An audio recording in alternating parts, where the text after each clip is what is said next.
everyone. Let's have a look into what are the different types of inflation in the economy. It can be broadly classified under two different headings. One is based on speed. The next one is based on reasons or causes. So based on speed, the different types of inflation are as follows. One is creeping inflation. Next is chronic inflation. The third one is walking inflation. Fourth, running inflation. Fifth, galloping inflation. And finally, we have hyperinflation. Apart from this, based on reasons or causes, the next classification of inflation are as follows. One is demand pull inflation. Because of too much of demand, inflation or price rise happens. Second is cost push inflation. Inflation from the producer's point of view, which means supply side inflation. And third one is a subcategory of cost push inflation, which means that cost push inflation can be further categorized into three types. Raw material push inflation, profit push inflation, and third one is built-in inflation. So we'll be discussing about all these things in detail. Now let's have a quick look into the different types of inflation based on speed. The first one is creeping inflation. So when a baby is born, initially he or she does not walk or jump or run. Rather, they crawl. Similarly, creeping inflation is the first stage of inflation, which means that in this particular type of inflation, the speed of inflation is very, very less. When the price rise or inflation is very low. When there is a gentle rise in the level of prices, we call such a scenario as creeping inflation. It is the mildest form of inflation. That is why it is called as mild inflation or low inflation in simple terms. Okay. Now, there is no particular quantitative perspective of measuring such kind of inflation. But for an easy and better understanding, according to some economists and experts, they say that if the price range varies between 2% to 3% per annum, then such a kind of price rise can be termed as creeping inflation. In simple terms, when the price rise is up to 3% or not more than 3% per annum, such a type of inflation is called as creeping inflation in simple. Now, do you think this creeping inflation is beneficial for the producers? Yes, of course it is. If the rate or the rise in prices continues in the same manner, then it is considered good for the producers and traders because they make a reasonable profit out of it, which actually encourages them to invest more. And such kind of creeping inflation is considered manageable. And I've told you in the previous class that inflation is a necessary characteristic for a developing economy like India. So creeping inflation to some level is manageable. Now, moving on to the next one, that is chronic inflation. If this creeping inflation or the rise in prices keep on increasing for a very long period of time, chronic means long period or long duration. So now, if the creeping inflation continues to persistently increase for a long period of time, then it slowly and gradually from creeping it becomes chronic or long-term inflation. And again, if this chronic inflation is continuing to increase without any downturn or decrease, it becomes very, very dangerous because inflation rates will shoot up like anything, leading to an uncontrollable rate of inflation called as hyperinflation. The next one is walking inflation. This walking inflation is also called as crawling inflation. When the price rise is more than 3% but less than 10% per annum, then such a kind of inflation is called as walking inflation in simple terms. And I can tell you that some economists, they say that walking inflation must be taken quite seriously because you can see that it is between 3 to 10%, which means 9.99% also comes under walking inflation. What if this 9 becomes 10?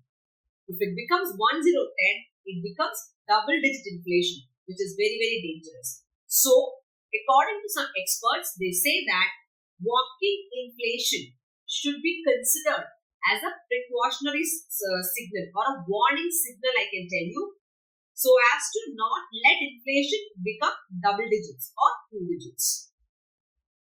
Now, moving on to the next one is running inflation. So, running inflation is nothing but a rapid acceleration in the rise of prices.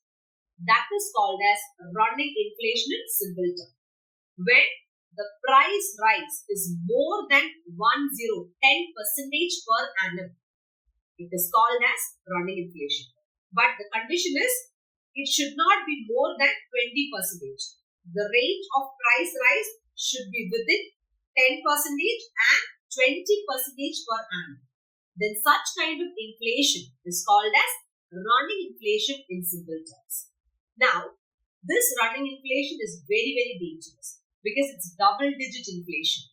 And now, if proper precautionary measures are not taken to control or target inflation at this particular level, the economy will have serious repercussions.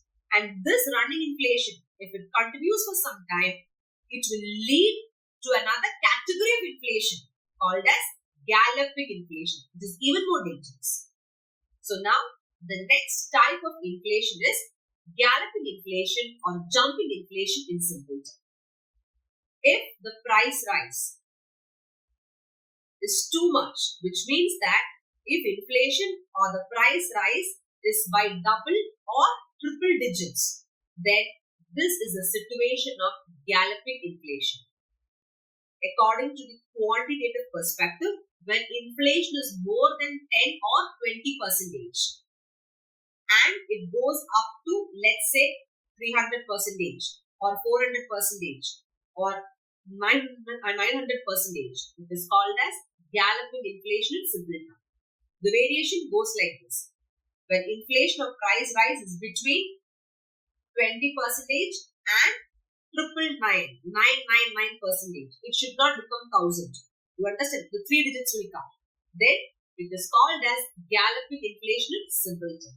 It is also very, very dangerous for the economy.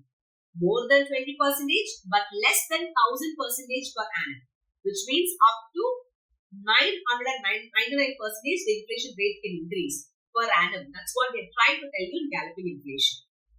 It is also called as jumping inflation or hopping inflation. Now, this is very dangerous. Why? Because during such kind of situation of galloping or jumping inflation, the business and the employee's income cannot keep up with the cost and prices, and people start facing repercussions and problems in the economy. Now, the next important type of inflation, which is indeed very, very important, is the hyperinflation. This is called as the extreme form of inflation in simple terms. So, in the situation of hyperinflation, the price will keep on increasing at an alarmingly high rate, which is uncontrollable.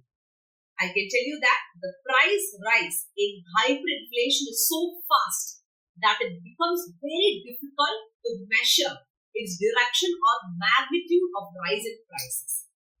When the price rise is more than 1000% per annum in quantitative numbers and talking, it is called as hyperinflation. Now, to make it more simplified, I can tell you that on a month basis, when the price rise is more than 50% every month or 1000% every year per annum, then it is called as hyperinflation. Very, very dangerous. Now, why does hyperinflation occur? When there is a large increase in money supply. What is money supply? In simple terms, in economics, money supply means the circulation of money in the economy, which is available with the public. Now, money supply doesn't mean the amount of money that is kept in bankers or lockers as a whole. Whatever money is in circulation in the economy and that is available to the public in different forms, in cash or demand deposits, then those are called as, that comes under money supply. the stock of money in circulation in the economy. So now when that is too much or when there is a large increase, automatically such kind of hyperinflation occurs. Now when you and me, when we have too much of money in hand, what do? You tend to spend more of that money to buy the commodity, right? So too much of money will automatically increase the purchasing power or capacity of the people. So when that happens, you will start buying commodities. Slowly and gradually, the price of commodities will shoot up. So automatically, no matter you have money also, too much of money will now start chasing too few goods. And if this price rise is uncontrollable, oh my goodness, no matter you have money also, there is no point at all in thinking of buying a commodity because it is unmanageable. So now, this hyperinflation is so dangerous. Why? Because it can lead to a situation where inflation can be seen in 4 digits. That is why hyperinflation is also called as 4-digit inflation or quadruple inflation. I repeat, quadruple inflation. Now, there was some situation, an extreme situation where this particular hyperinflation, it has even led to the value of national currency to become almost zero. So such is the effect of hyperinflation. And in such kind of hyperinflation, you know what happens?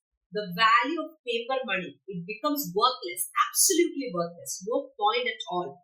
These are the analytic perspective of hyperinflation. In such kind of inflation, to buy a loaf of bread or let's say some vegetables, one need to carry money in big gunny bags, It's like quite difficult to even think about such a kind of situation. So you will be thinking, this is an extreme situation. Has it ever occurred in any economy? Let me tell you, my students, hyperinflation has been witnessed by many economies. Thank God that our country, India, has not actually met with such kind of hyperinflation. In the context that India has not experienced such kind of inflation till date. But there are countries who have experienced or had the taste of such kind of extreme form of inflation. One such current affairs example is Iran. If you see, in 2020, Iran had to introduce new currency just because their entire economy was facing the issue of hyperinflation. To tackle that, they had to do it. And now if you see, in the year 2004-9, Zimbabwe was also impacted with hyperinflation. In the year 1946, way back, Hungary was also impacted by hyperinflation. And very recently, if you see, in the year 2018, Venezuela, the economy of Venezuela was passing through severe hyperinflation. You won't believe the rate of inflation was more than 1 lakh, approximately 1,30,000%. Oh my goodness. So this is the extreme situation of hyperinflation. That is why it is said that hyperinflation is uncontrollable or manageable in the economy if it occurs. It is always better to keep it in the prescribed or control levels. So these are the different types of inflation based on speed that you should do. Out of all these, hyperinflation is a very important hit list topic for UPSC CSE and also in general with regard to inflation. I hope these information would have literally benefited you people. Stay tuned to know about the types of inflation based on causes or reasons in the next video. Till then, click on the given links below, subscribe to Instagram, Telegram and YouTube channel and stay tuned. Thank you and cheers.